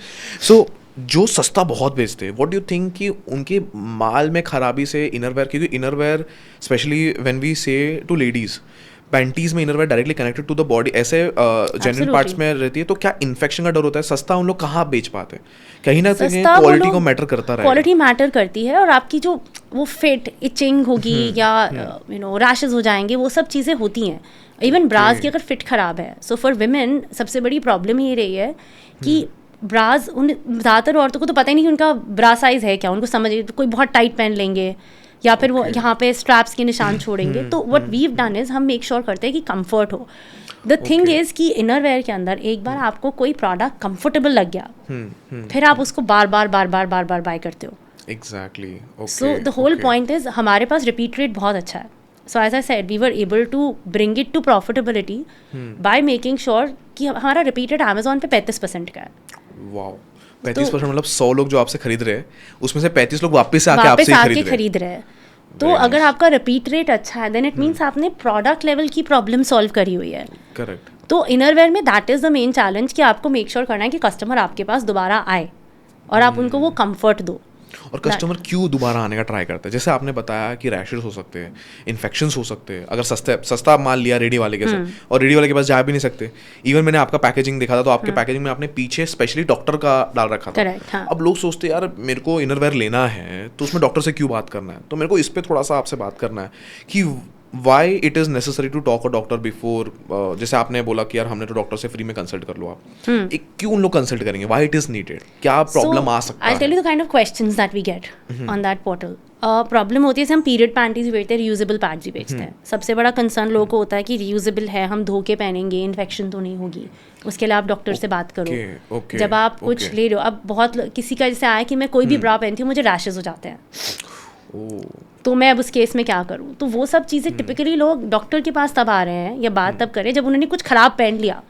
सो या बोलो रैशेस इसलिए हो रहे हैं बिकॉज़ उन्होंने इनरवेयर गलत सिलेक्ट कर लिया, गलत इनरवेयर या इनरवेयर सही क्वालिटी अच्छा नहीं, उनकी स्किन को नहीं सूट किया। टिपिकली जो आपका इनरवेयर है जो आप पहन रहे हैं शुड बी ब्रीदेबल, कॉटन होना चाहिए। अगर आप सीमलेस वाला पहन रहे हैं तो जो एरिया है जो क्रॉच वाला एरिया होता है उसमें कॉटन होना चाहिए ताकि ब्रीदेबल हो। वो बेसिक चीज़ें हैं जो आपके पास इनरवेयर में होनी चाहिए। तो उसमें कॉम्प्रोमाइज करना for a little bit of money से बेटर है कि आप ऐसा और वो प्रोडक्ट आपको लास्ट करना चाहिए, क्योंकि एक बहुत बड़ी प्रॉब्लम होती है रेडी वाला इनरवेयर लेते हैं वो लास्ट नहीं करता। एग्जैक्टली, हाँ। आइडियली आपका 6 महीने तो लास्ट करना चाहिए। अगर आपका 6 महीने भी नहीं लास्ट किया तो फिर आप एंड ऑफ द डे आप ज़्यादा ही पैसा खर्च रहे हो ना। करेक्ट। तो बहुत बारी डॉक्टर के पास जो क्वेरीज आते हैं पीरियड से रिलेटेड काफ़ी आती हैं, and then a lot of people will also send in queries that are not related directly to innerwear but puberty से रिलेटेड और anything. So then we go back to the doctor, she sends some response. अगर कोई ऐसी चीज़ है जहाँ पे actually consultation is required, then she will say that consult gynaecologist for this. But basic things जो लोग पूछते हैं, जो लोगों को, and there is a lot of unawareness still जो लोगों को पता ही नहीं है, तो उसके लिए it's a good platform. Basically सस्ती चीज़ महंगी पड़ जाती है उन लोगों को लॉन्ग रन में। बिकॉज एक स्टडी हुई थी, मैं डिस्कवरी पे देख रहा था बहुत साल पहले, कि एक वुमेन ऑलरेडी मतलब एक वजन लेके अपने बॉडी पे चल रही है, तो एक सेम एक्सरसाइज मैन लोग को दिया गया, अराउंड 2 से 2.5 किलो का उन लोग को एक बॉल सा दिया गया, उन लोग को ब्रा पहनाया गया और पूरे दिन उनको रखा गया और फिर उनको पूछा गया कि आप लोग कितने कंफर्टेबल फील कर रहे थे। उन लोगों ने लगा बहुत भारीपन महसूस होता है। तो जब ऑलरेडी ऐसा है तो एक कंफर्ट, जैसा आपने बताया कि अगर वो कंफर्टेबल नहीं है और उसके बाद उसके वजह से कुछ रैशेस है और ऊपर से और कुछ बीमारी हो जा रही है, so that is a huge matter of concern जो मेरे को लग रहा है कोई ध्यान नहीं दे रहा है। बिकॉज आज के लोगों के लिए ब्रा पैंटी खरीदना, इनरवेयर खरीदना, it's like buying a cloth. यार कपड़े जैसे हम खरीद रहे हैं वैसे, जैसे आपने बोला कि अगर एक बच्चे के लिए लेना है तो लोग छोटे साइज का लेके खत्म करते हैं, बट उनको नहीं पता बच्चे की बॉडी साइज डिफरेंट होती है, जिसके से अवेयरनेस शुरू से कंफर्ट का फीलिंग होना चाहिए ना। जब आप इनरवेयर पहन रहे हो तो आई रिमेंबर जब हम लोग छोटे थे हमें bras was equal to uncomfortable, because सही प्रोडक्ट ही नहीं, पता ही नहीं कि क्या साइज पहनना है। अभी भी जो मिलता है, so it is something that is mostly made by men ना, अंडरवायर या जिस तरह के ब्रास होते हैं, some of them are so uncomfortable. तो why can't we make sure कि जो हम products which we are making for young girls which are going to women, they are comfortable. वो कंफर्ट फैक्टर कि उनके लिए वो पहनना आसान हो। आप पूरा दिन निकाल रहे हो, if a man can spend it in a गंजी द होल डे, आपका प्रोडक्ट भी तो उतना ही कंफर्टेबल होना चाहिए, उतना ही कंफर्टेबल होना चाहिए। एग्जैक्टली मेरे को लग रहा है every husband, every father and every mother obviously and every sister should watch this video. उससे उनको आइडिया आएगा कि सिर्फ मतलब इनरवेयर खरीदना मतलब इज नॉट लाइक कि कपड़े खरीदने हम जा रहे हैं, उनको इसके पीछे की साइकोलॉजी भी समझनी चाहिए। और आई एम श्योर आपका वो फ्री कंसल्टेशन है ना। हाँ, डॉक्टर गरिमा का आप आके क्वेश्चन पूछिए, you will get the answer. अगर वो इमीडिएटली हमारे उसमें से फेड आंसर्स में से नहीं है, the question goes back to doctor Garima and within 24 hours you will get your answer. हाँ, एक्चुअली फ्री कंसल्टेशन ले, and it is on mobile app, I am sure, वो या वेबसाइट कैसे वो फ्री कंसल्टेशन कैसे कर सकते हैं, क्वेश्चन डाल सकते हैं। उसके बाद अगर वो क्वेश्चन आपके FAQs के अंदर से नहीं है, बिकॉज हम उसका डेटाबेस भी अपडेट करते रहते हैं जितने क्वेश्चंस आते हैं उसके हिसाब से। अगर वो FAQs में रेडी आंसर नहीं है उसके पास, so my team will go back to doctor Garima within 20, and it can be anonymous. मतलब आपको तो बहुत अच्छी बात है, मतलब बिना नाम रिवील किए she will go, they will get the answer and they will send it back to you. nice. जो भी आपने वहाँ पे डाला है उस एड्रेस पे या जो आपने नंबर, वहाँ पे आपके पास आ जाएगा वो आंसर जो भी आपको चाहिए। So this is very nice. मैं यहाँ पे बहुत लोगों को सजेस्ट करूँगा कि आपके वेबसाइट हम लिंक नीचे डाल देंगे ताकि जिन्हों एटलीस्ट कंसल्ट करना चाह रहे हैं फ्री ऑफ कॉस्ट है कंसल्टेंट? फ्री ऑफ कॉस्ट है, आप पूछिए क्वेश्चन, और हम ये नहीं बोल रहे कि आप हमारे इनरवेयर के बारे में क्वेश्चन पूछिए, आपको जो पूछना है इनरवेयर के बारे में, एनी जो आप ओपनली गायनेकोलॉजिस्ट से पूछना चाहते हैं। अगर आपका क्वेश्चन ऐसा है जहाँ पे कंसल्टेशन लगेगी ही, you should visit a gynaecologist, doctor come back with an answer saying that please visit a gynaecologist, this is not something I can answer over a WhatsApp, but at least you have the freedom to ask, आप of course पूछिए। And this should be necessary because यहाँ पे जैसे मेरे को पता था बहुत कुछ सालों पहले लोग को लगता था कि यार ब्रा पैंटी बहुत महंगी मिल रही है, अनाप शनाप खर्चे भी होते हैं, and that is the only reason कि उन लोग आज के डेट में मैं तो देख रहा हूँ कि 10-20 आंटियों के बीच में एक आंटी बिजनेस चालू करती है और उन आंटी को बेचना चालू करती है। मतलब people are even not visiting stores या रेडी वाले के पास भी नहीं जा रहे, उन लोग घर पे ही मंगवाते हैं। अब जस्ट इमेजिन उनका क्वालिटी कैसे मैच किया जाए, क्वालिटी सही भी है कि नहीं है, तो वो क्वेश्चंस आप लोग से उन लोग पूछ सकते हैं कैसे क्वालिटी सही आप है देखो कि क्वालिटी सही है कि नहीं। और सबसे बड़ी बात है इसके बारे में जो टैबू है ना वो छोड़ना। जैसे बहुत बारे पैनल डिस्कशंस में हम जाते हैं एंड बाकी फाउंडर्स भी होते हैं अलग, बट जैसे हम आप कई बार लोगों के मुंह पे डिस्कम्फर्ट देख लोगे, द मोमेंट यू से द वर्ड ब्रा या पैंटी, वो क्यों डिस्कम्फर्ट है? जब मैं बनियान बोल रही हूँ तो आप डिस्कम्फर्ट अनकंफर्टेबल नहीं हो रहे हो ना, it is a piece of garment, उसको वैसे ही लीजिए ना। दैट डिस्कम्फर्ट, दैट टैबू, वो जब तक नहीं आएगा तब तक आप खुल के पूछोगे ही नहीं, क्वेश्चन ही नहीं करोगे। अब जो दुकान वाले भैया उससे भी नहीं पूछोगे क्योंकि आपको इतनी शर्म आ रही है। हाँ, भैया ने बोल दिया ये साइज लेना तो ये साइज लेना ही लेना है। और इसके से बहुत सारे लोग के फिजिकल स्ट्रक्चर्स भी चेंज होते हैं क्या? फॉर एग्जांपल मेरा मतलब ये इसलिए मैं पूछ रहा हूँ बिकॉज बहुत सारे लोग, बिकॉज स्पेशली लड़कियां, हम जैसे लड़के लोग तो कुछ भी पहन वहन के निकल जाते हैं, हमको फर्क नहीं पड़ता है। मैं अपना बता रहा हूँ, मेरे को बाकी लोग का नहीं पता। उन लोग इतने नॉट सो केयरिंग वाले नेचर होते हैं लड़के लोग के यूजली। लड़कियां लोग बचपन से ही बहुत चूजी होते हैं, मैं ऐसी दिख रही हूँ, मैं वैसी दिख रही हूँ, मेरे पे अच्छा दिख रहा है कि नहीं दिख रहा है।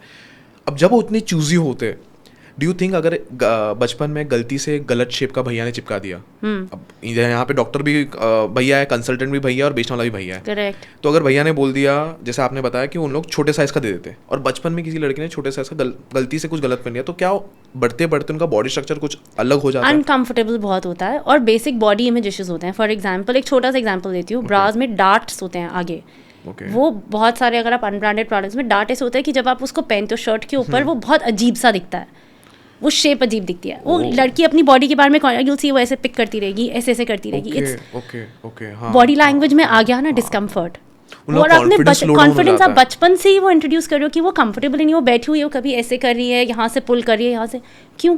Okay, correct. आप शुरू से उनको ऐसा प्रोडक्ट क्यों नहीं देते हो जो उसकी बॉडी के लिए, जो उसकी सेंसिबिलिटी के हिसाब से कंफर्टेबल है उसके लिए? एग्जैक्टली। जो बहुत लोग रहते हैं कि शर्ट्स, फॉर्मल शर्ट्स पहन लिया और ब्रा का शेप दिखता है। एग्जैक्टली। अब आपके पास होना चाहिए ना ऐसा ऑप्शन, या आपको फुल कवरेज, हाँ, और आपको फुल कवरेज चाहिए। हमारे पास पैडेड कैमिसोल भी होते हैं, हाँ, कि आपको फुल कवरेज, जिसको चाहिए वो फुल कवरेज, जो उसके साथ कंफर्टेबल है, she should be able to get it. No, क्यों? जब आप ब्रास देखते हो जो which are made for women, right, बड़े चेस्ट के हिसाब से नेक डीपर रखना पड़ता है। Okay, but for a girl जिसकी ग्रोइंग बॉडी है, उसको उतना डीप नेक नहीं चाहिए ना, she will feel uncomfortable with it.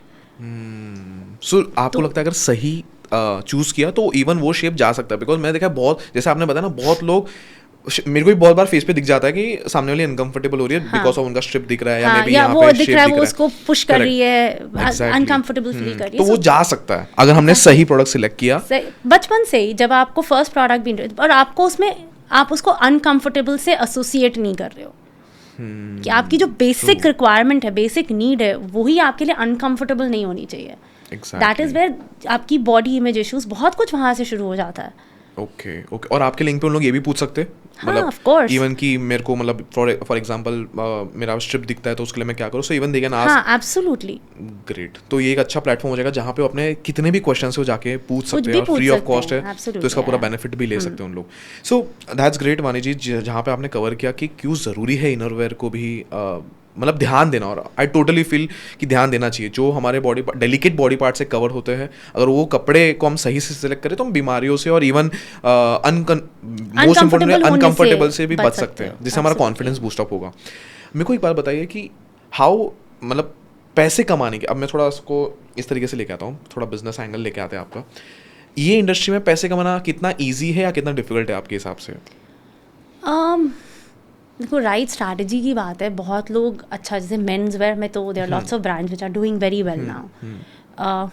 Women innerwear के अंदर there only some big brands अभी, and the unorganised market. Women innerwear has been a challenge, एक बहुत बड़ा चैलेंज होता है, बिकॉज कप साइजेस होते हैं, मल्टीपल साइज, एक जो आपका अंडर वायर ब्रा होता है, जो कप वाला ब्रा होता है, उसके बनाने में मल्टीपल कंपोनेंट्स लगते हैं। तो हमारा जो बिजनेस है, we focused on comfort wear only. Okay. So हमारे bras, we only do bralettes. हमारे वैसे अंडरवायर हम करते ही नहीं, ना हम करने वाले हैं कभी भी। It doesn't make sense for us. तो हमारे लिए स्केलेबिलिटी है। आई थिंक प्रॉफिट बनाना, अगर आपके फंडामेंटल्स आप करेक्ट करते जाओ, of course that takes time. Exactly, correct. वो सही है। अब जो बिगेस्ट यहाँ पे चैलेंज है वो है एक्सेसिंग द मार्केट, कि आप इंडिया का इतना मार्केट तो बहुत बड़ा है, आप उसको एक्सेस कैसे करो प्रॉफिटेबली। चैलेंज वहाँ पर है। चैलेंज वहाँ पे आ जाता है कि जहाँ पे मैक्सिमम लोग या फिर बड़े ब्रांड्स के पास चले जाएंगे या फिर नहीं तो रेडी के पास चले जाएंगे। मॉम एंड पॉप स्टोर में भी है, आपको हर एक मॉम एंड पॉप स्टोर में अपनी अवेलेबिलिटी बनाना, विच मीन्स कि आपको उतना स्टॉक वहाँ पर देना है, और फिर आपके पास वो मशीनरी होनी चाहिए to collect your payments in this Indian market. तो वो ग्रो करना, दैट इज द चैलेंज। उसको एग्जीक्यूट करना, मेकिंग श्योर कि आपका प्रोडक्ट सब जगह एक्सेसिबल है, इज द चैलेंज। तो फंडामेंटल सही रहेंगे तब जाके हम इस पे पैसे कमा पाएंगे। आपने शार्क टैंक में लास्ट टाइम बताया था कि आप 2024 अराउंड 24 करोड़ में क्लोज करोगे। सो अभी आपके फाइनेंशियल नंबर्स कैसे चल रहे हैं? हम नहीं करे 2000, क्योंकि हमने ऑफलाइन बाय देन कर दिया। हाँ, ऑफलाइन अगर हम ऑफलाइन कंटिन्यू करते एंड हम उसके लिए उतना फंड रेज करते जो करना था, तो we could have done it. But the thing is, उसमें हम 24 करोड़ में हम पैसा नहीं कमाते, at least cash flow wise. Maybe books पे पैसा कमाते, बुक्स पे पैसा हो जाता शायद, बुक्स पे उतना नुकसान नहीं होता, पर बैंक बैलेंस में पैसा नहीं आता, बिकॉज वो जो रिसीवेबल्स है वो लंबे रहते। हमें एटलीस्ट 1-1.5 साल और चाहिए होता to set up the offline market, जितना पैसा उसमें लगना था। तो we took a step back then. हमने सोचा कि never mind, we will not go for those numbers, let's scale back, let's look at profitability first, let's make sure कि हम बिजनेस को सस्टेनेबली, क्योंकि एंड ऑफ द डे जब एक runway common word use होता है, इन्वेस्टर्स पूछते हैं रनवे कितना है, रनवे मतलब कितने दिन का आपके पास पैसा बचा है, पैसा आपके पास बचा है चलाने के लिए। इसका मतलब है रनवे तब पूछेंगे कि आप पैसा कमा नहीं रहे हो, तभी रनवे चाहिए ना। तो we did not want that question, हमें रनवे नहीं चाहिए। मेरे पास अब रनवे है, मुझे कोई फर्क नहीं पड़ा, मुझे आज कोई पैसा दे या ना दे, मेरा बिजनेस चल सकता है। एग्जैक्टली, बट प्रॉफिट रहना चाहिए, profit. So that is what we wanted to come to, कि मुझे आप दोगे ठीक है, नहीं दोगे तो भी ठीक है, दे दोगे तो हम जल्दी स्केल अप कर जाएंगे, नहीं दोगे तो मैं तो चलाती रहूंगी, मुझे कोई टेंशन नहीं है। So that is what we wanted to come to. So we decided to take a back seat. हमने 11 करोड़ पे क्लोज किया इवेंचुअली, 11 करोड़ या, बट वी डिसाइडेड कि 11 करोड़ में जो नुकसान है इस साल, what we are running at is we will close at about, जो करंट रन रेट चल रहा है अप्रॉक्सीमेटली 14 करोड़ और पे क्लोज करना चाहिए। बट इस बार हम पैसा नहीं लूज करेंगे। अगर 14 से मैं 12 करोड़ पे भी करती हूँ तो भी we will not lose money this year. Exactly नहीं। सो एज अ एंटरप्रेन्योर आपने मतलब 14 करोड़ करना भी is a very good thing, and बहुत सारे लोग यहाँ से इंस्पिरेशन भी लेते रहेंगे, कैसे हम भी यहाँ से इंस्पायर होकर एटलीस्ट अपना खुद का 1-2 या 4 करोड़ का बिजनेस रन करे प्रॉफिटेबिलिटी के साथ। एब्सोल्युटली, वो सबसे इम्पोर्टेंट है, वो जरूरी है। जैसे क्योंकि आपने खुद ने अभी शेयर किया कि आपने इन्वेस्टर लेड बिजनेस रन किया, मतलब फंड बहुत सारे रेस किए, बट अभी आप भी इवन वही बढ़िया दिमाग पे आ रहे हो कि कैसे धंधा पैसा बना है। मुझे रनवे का क्वेश्चन ही आंसर करना, मेरे को सस्टेनेबल धंधा चाहिए जो पैसा बना सकता है। एग्जैक्टली। आपके हिसाब से सस्टेनेबल धंधा बनाने के लिए कितना समय लग जाता है? फॉर एग्जाम्पल अभी जीरोधा का अभी जस्ट रिपोर्ट आया, 4700 करोड़ के आसपास का उन्होंने पैट किया, प्रॉफिट किया, और उनको मैं बड़ा क्यूरियोसिटी हो गया कि यार कितने एम्प्लॉयज़ रहेंगे उनके पास। तो मैंने देखा सिर्फ 2600 एम्प्लॉयज़ उसके पास, 2600 के साथ उसने इतना बड़ा प्रॉफिट किया, मतलब ऑलमोस्ट एक एम्प्लॉय 1.5 करोड़ का प्रॉफिट, मतलब अगर प्रॉफिट पर एम्प्लॉय गिने तो 1 से 1.5 करोड़ प्रॉफिट पर एम्प्लॉय कर रहा है वो। और फिर मैंने देखा, फिर एक और मैंने नंबर देखा कि 14 साल से बिजनेस रन कर रहे हैं, 14 ईयर्स, और आजकल के डेट में हमको फट चाहिए। सो what do you think, time कितना मैटर करता है, या एज ऑफ कंपनी कितना मैटर करती है प्रॉफिट के अंदर? आई थिंक पेशेंस मैटर करती है टाइम से ज़्यादा, कि आपका जब हम बहुत जल्दी में करते हैं उसमें गलतियाँ होने के ज़्यादा चांसेस होते हैं। सो वो पेशेंस चाहिए, और टीम सबसे बड़ा चैलेंज ही, अगर आपने टीम सही बना ली ना, वही नहीं बनती है। आपने टीम सही बना ली, आपके पास लोग सही आ गए जो आपको एक्चुअली धंधा बढ़ा के दे रहे हैं, वो सही सब, दैट इज द, और ह्यूमन रिसोर्स ही सबसे बड़ा चैलेंज होता है for any business to grow. Correct. आप जो बोल रहे हो 26 लोग, आइडियल टीम्स है, लीन टीम्स जो काम कर रही हैं अच्छा, which are actually contributing to the business and growing. Unfortunately वही डिफिकल्ट पार्ट है, और जरूरी नहीं कि जो बंदा आपके लिए वो बंदा खराब है, वो सिचुएशन में आपके लिए सही नहीं है, or it isn't working out with you, the person may be great otherwise. Correct. हो सकता है वो एक दूसरी कंपनी में जाके डिलीवर करे, पर जो आपने सिचुएशन उसको दी है एग्जैक्टली उसके लिए वो सही नहीं है, and that is the biggest challenge. वो बिगेस्ट चैलेंज है. और मेरे को लग रहा है जिसने क्रैक कर लिया उसकी हाँ. मजेदार हो जाती है. जैसे एक इंटरव्यू में मैं देख रहा था, एक जन किसी को पूछ रहे थे कि यार मोटा भाई अंबानी, अपने मुकेश अंबानी कभी प्री वेडिंग करेंगे, कभी प्री वेडिंग करेंगे, फिर कभी कोई इनॉग्रेशन में चले जाएंगे, तो धंधा कौन चलाता है इन लोगों का? तो जवाब देते कि भाई इनके पास पूरी फौज है जो इनकी धंधा चला रही है, और ये बदले में यही टाइम पास कर रहे हैं. तो अगर आपके पास ह्यूमन ऑब्वियसली टाइम पास नहीं और भी काम करते रहेंगे, बट बिजनेस का एंड गोल तो वही है ना कि आप अपने आप को इतना रिडंडेंट बना दो. आइडियली मैं जो चाहती हूँ उस बिजनेस से, that I should become redundant, मेरी जरूरत नहीं होनी चाहिए, ऐसी टीम चाहिए. That is what I want. Exactly पूछते मतलब सदियों पुराना बिजनेस चलते ही रहे, बिना में आज मैं हूँ कल मैं नहीं हूँ, बिजनेस फिर भी चलना चाहिए. Exactly. That is what is important business. तो वैसी टीम चाहिए जो आपके बिना भी वैसे काम कर पाए. सो मतलब एक बिजनेस को लर्निंग यहाँ पे बच्चे लोग को ये मिल रहा है कि जो भी बिजनेस चालू करना है उनको सबसे पहले दिन से ह्यूमन रिसोर्स पे खास ध्यान रखना और है. ऐसा करना है कि आप अपने आप को अनयूज मतलब बना दो कि मेरी जरूरत, मैं रिडंडेंट हूँ. सबसे पहले फर्स्ट डे से ये कोशिश करो कि आप यूज आपका रिडंडेंसी बिल्ड करना सबसे जरूरी है. बट यहाँ पे लोग ये सोचते नहीं है, लोग के दिमाग में ढक्कन होता है कि मैं गल्ले में बैठूंगा तभी गल्ले में कलेक्शन होगी, चोरी नहीं होगी. तो वो फाउंडर माइंडसेट धीरे धीरे लाना पड़ेगा कि अपने आप को बाहर निकालना पड़ेगा वहां से, गल्ला तभी आप भी मस्त लाइफ एंजॉय करोगे. तभी नहीं तो फिर वही आप सेल्फ एम्प्लॉयड हो गए, फिर तो अपने लिए खुद के लिए अच्छा जॉब आपने चुन लिया बिजनेस चालू करके. वो और उसमें सैलरी भी नहीं मिलेगी. उसमें सैलरी तो बहुत लोगों को लगता है कि अच्छा हाँ मेरे को इस पे अच्छी सवाल आ गया सैलरी पे. आप कैसे पैसे कमा रहे हो आज? हमने अभी ऑफ लेट जब से हमने ये इसको बिजनेस को उस लेवल पे लेके गए कि हमें पहले प्रॉफिटेबल होना है, सबसे पहले फाउंडर को अपनी सैलरी सैक्रिफाइस करनी पड़ती है. तो पहले हमने खुद सैक्रिफाइस लिया. Now will get back to taking our salaries, but for 6 months we sacrificed. 6 महीने तक सैलरी मतलब जीरो लिया, कट डाउन हमने कट डाउन कर ली. उसके बाद for some time we also, so it depends on cash flow. Cash flow है तो विल टेक, कैश फ्लो नहीं है तो अभी हम नहीं लेंगे, हम बाद में. Because first thing is obviously employee salaries, making sure everything works. तो इसलिए आपको सबसे पहले तो अगर आपको ये करना है तो आपको पहले अपनी सैलरी कट डाउन करनी पड़ती है.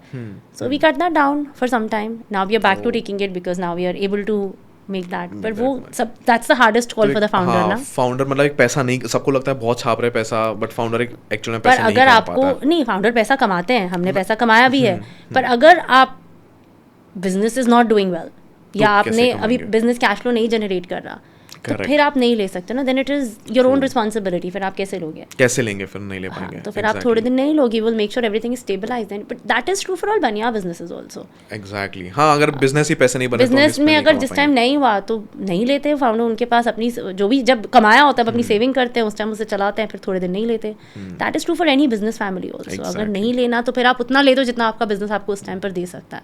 द बिजनेस से खा नहीं सकते हो. एग्जैक्टली. सो वानी जी, यहाँ पे अज्यूम मैं करता हूँ एक वन लास्ट क्वेश्चन, ये पॉडकास्ट के एंड पे आया है. आपसे सब कुछ ले लिया गया. लेट्स से आपका बिजनेस आज के डेट में नहीं रहा, अब नॉलेज इतना ही रहेगा, आपकी एज इतनी रहेगी, आपकी नॉलेज भी इतनी रहेगी, एंड आपके पास कुछ नहीं है. सो आप पहला चीज़ वो क्या करेंगे पैसे कमाने के लिए? What will the first thing that will do to earn money? कोई बिजनेस नहीं है आपके पास अभी, कुछ भी नहीं है, कुछ भी नहीं है आपके, बट नॉलेज और आपका जो स्टाइल है, नॉलेज, एज, सब यही है आपका करंट. सोशल मीडिया पे जाऊंगी, एक वीडियो बनाऊंगी, बोलो आओ मैं सिखाती हूँ. सीधा बिजनेस कोचिंग चालू कर दोगे आप, और उसमें पैसे बनेंगे जम के. इतना एक्सपीरियंस और नॉलेज है तो सिखा तो सकती है ना. हाँ, जो है उसी को बेचोगे. एग्जैक्टली. और मेरे को लग रहा है कोचिंग बिजनेस में तो आज के डेट में बहुत ही पैसा है. बहुत लोग अच्छा अर्न कर रहे हैं, but I mean coaches are actually good. हाँ, कोच, हाँ, जैसे आपके पास एक्सपीरियंस है, अगर आप वही सिखाओगे तो लोग को यही तो नॉलेज चाहिए, प्रैक्टिकल नॉलेज चाहिए. लोग को बुक नॉलेज अब नहीं चाहिए कि जो सीख तो लिया. अब एक फाउंडर से सीखेंगे जिन्होंने धंधा बनाया है या घटाया है, जो मिस्टेक से सीखा पाए. खुद इतना आपने रेस किया है तो लोग आप may be fund raiser consultant बन सकते हो कि हाउ टू रेस फंड.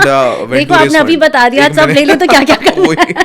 आपको कॉल करूंगी एक्चुअली. चलो बताओ क्या करूं. आयरा स्किल पे आप आ जाओ कोचिंग करने के लिए, वो कर लेंगे. सो ग्रेट वानी जी, बहुत मजा आया आपसे बात करके. आपने बहुत अच्छे तरीके से गाइड किया कि शार्क टैंक आपका एक्सपीरियंस कैसा रहा, एकदम कैंडिड वे में बताया.